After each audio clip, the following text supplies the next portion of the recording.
Toujours sur Shake avec Yannick Liabo qui va nous parler aujourd'hui de France Digital. France Digital, c'est quoi dans ce monde et cet écosystème du numérique? On a parfois du mal à bien identifier les acteurs. Vous représentez qui dans la région?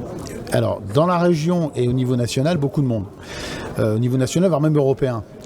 Donc, France Digital, c'est d'abord 1100 startups réparties sur toute la France. Beaucoup à Paris, c'est vrai, mais finalement avec une présence sur tout le territoire. C'est aussi 150 VC, donc venture capitalistes, oui. donc investisseurs. Ouais.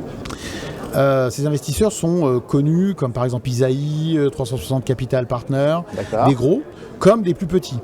Okay. Dans notre région, par exemple j'ai plus les noms en tête, mais à brûle-pourpoint, j'ai quelques, par exemple KissKissBankBank, oui, qui est présent à Marseille, ouais. fait partie de France Digital. Donc KissKissBankBank, quelque part, aide un peu aussi cette économie. Okay. Donc France Digital, c'est d'abord une association. Oui. Souvent, on nous compare avec la French Tech, qui est plutôt un label, une marque. Même si une association indépendante ou bien une complètement indépendante. Ça, okay. On a deux piliers, France Digital. On a le pilier de faire dialoguer les entreprises et les investisseurs dans l'écosystème, donc faire grandir finalement les structures par ce réseau. Et on a le pilier lobbying. D'ailleurs, historiquement, Jean-David Chamboredon, qui est notre coprésident, a été celui qui a lancé le mouvement des pigeons. D'accord. Donc cette grande révolte fiscale des entrepreneurs du numérique. Et c'est vraiment ça l'ADN, le premier ADN de France Digital, c'était dire attention, messieurs les politiques, par votre vision un peu trop globale, vous êtes en train de tenser des personnes qui en profitent un peu trop, au détriment de personnes qui sont des jeunes pousses, qui ont besoin de ces mêmes règles, des actions gratuites. Bien sûr. Pour pousser et qui malheureusement lorsque vous assénez vos dogmes, eh bien vous tuez dans l'œuf le développement de ces sociétés. Donc vraiment on a ces deux casquettes. Et donc dans ces périodes un peu électorales et de changement, vous êtes écouté? Alors on est écouté parce qu'on le fait exprès. On a poussé depuis un peu plus d'un an le France Digital Tour. On est allé en région. Je reviendrai après sur mon rôle là-dedans d'ambassadeur pour demander aux chefs d'entreprise en gros qu'est-ce qu'ils voulaient. Ou plutôt, pas qu'est-ce qu'ils voulaient, mais qu'est-ce qu'ils ne voulaient plus. Et on en a tiré une substantifique moelle qui a été le manifeste qu'on a commencé à lancer, je crois, en janvier ou février. Et où là, on est allé voir les politiques, on leur a dit, voilà messieurs, de toutes ces rencontres, on en a tiré 14 propositions. D'accord. Dans ces 14 propositions, en gros, il y a des grandes tendances qui ne vont pas vous surprendre, parce qu'on vient d'en parler. La fiscalité. Simplicité, simplification, droit à l'erreur. Exactement, tout ça. Et puis l'éducation. Parce qu'il y a à la fois ce problème de connaissance du numérique, que ce soit pour avoir des bons candidats, mais aussi par les gens installés. L'homme politique aujourd'hui, en général, voit le numérique comme étant quelque chose de sympa. Mais alors rentrer dans le cœur des problèmes et se dire au-delà du fun, puisqu'on est sur Share le fun, Share the Fun. Eh bien, au-delà du fun, il y a du travail et ce travail, il a besoin d'un écosystème bienveillant. D'accord. Aujourd'hui, pourquoi cette association Perse? Qui est derrière Alors, on a nos grands ténors, on a Criteo, donc j'oublie son prénom, mais parce qu'on est nombreux, Blablacar, donc on a Frédéric, on a Jean-David Chamboredon, on a Olivier Mathieu de Press Minister, on a Marie Eklund, qui est connue parce qu'elle prend souvent le micro dans les médias sur les problèmes fiscaux. Donc, on a à la fois ces grandes startups et on a les petites qui, à l'abri de ces grandes startups qui aident à financer la sauce, émergent. D'accord. Aujourd'hui, votre rôle à vous, ici, c'est quoi, notamment dans notre région, le rôle de l'ambassadeur? Je vais repartir de la composition de France Digital au national, et après je vais descendre local. Au national, donc toutes ces startups, elles sont représentées par deux collèges. Un collège de start-upers et un collège d'investisseurs. Donc il y a toujours cette double casquette. D'accord. Donc on a deux coprésidents, Olivier Mathieu et Jean-David Chamboredon. Ça, ce sont les membres, les board members qui décident. Donc ils sont professionnels, ils sont les mains dans le cambouis. On a notre team national, là ce sont nos salariés, ils sont 5-6, et ils nous aident dans notre travail, le rayonnement, le manifeste. Vous nous direz peut-être tout à l'heure, mais ça consiste en quoi en fait cette aide? C'est le tour que vous avez organisé, le Tour de France, les événements c'est tout notre appui logistique, voire plus. C'est-à-dire qu'à partir du moment où on va travailler sur des sujets, ils vont nous pitcher. Par exemple, là, je suis en train de faire avec vous quelque chose, un exercice, puisque je dois être porte-parole aussi de mon association.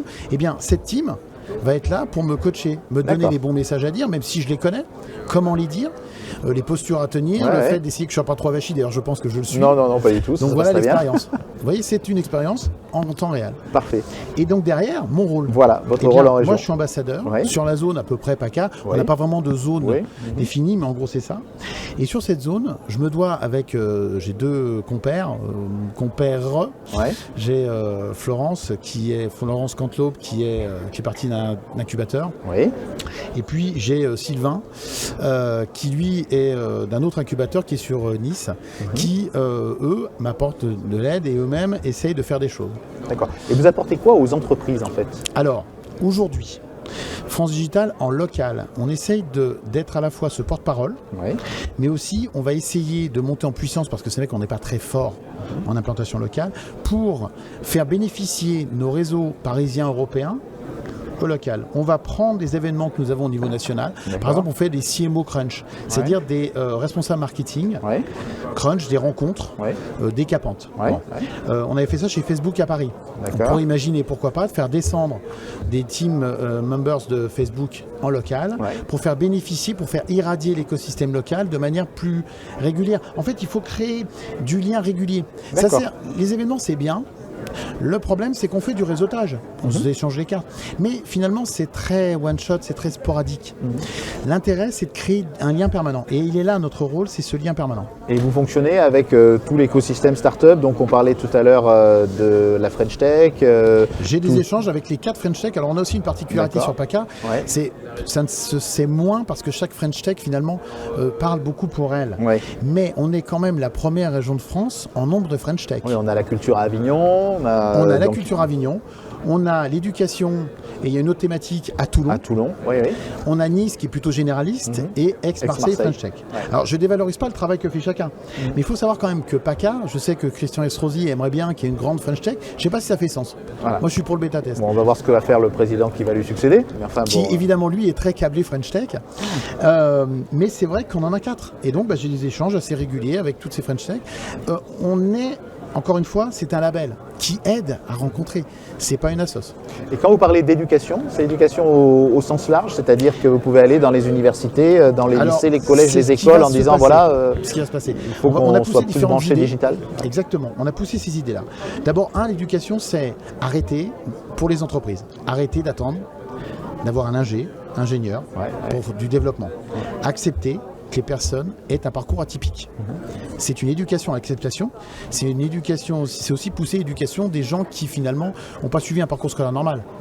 École 42 est un super exemple. Je ne vais pas vous dire que Niel est notre dieu, j'ai fait le lien, mais bon, il pousse. Donc il y a ça. Ensuite, il y a le fait de mettre une vraie filière numérique dans les écoles. On veut un bac N pour numérique.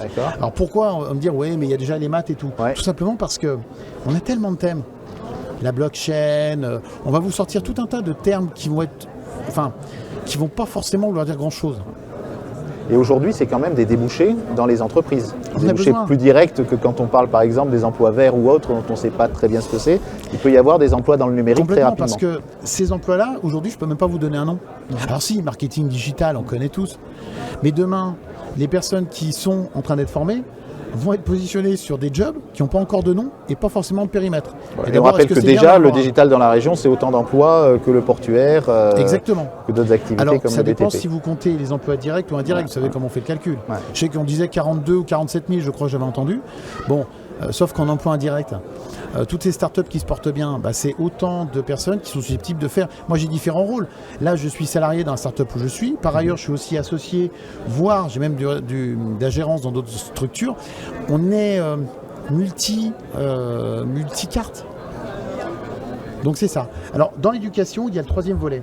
Il y a le numérique. Donc on va pas sacraliser, mais on va faire quelque chose de nouveau, quelque chose de régalien. Le bac N. Mais derrière, vous avez aussi l'éducation de tout le monde. Bien sûr.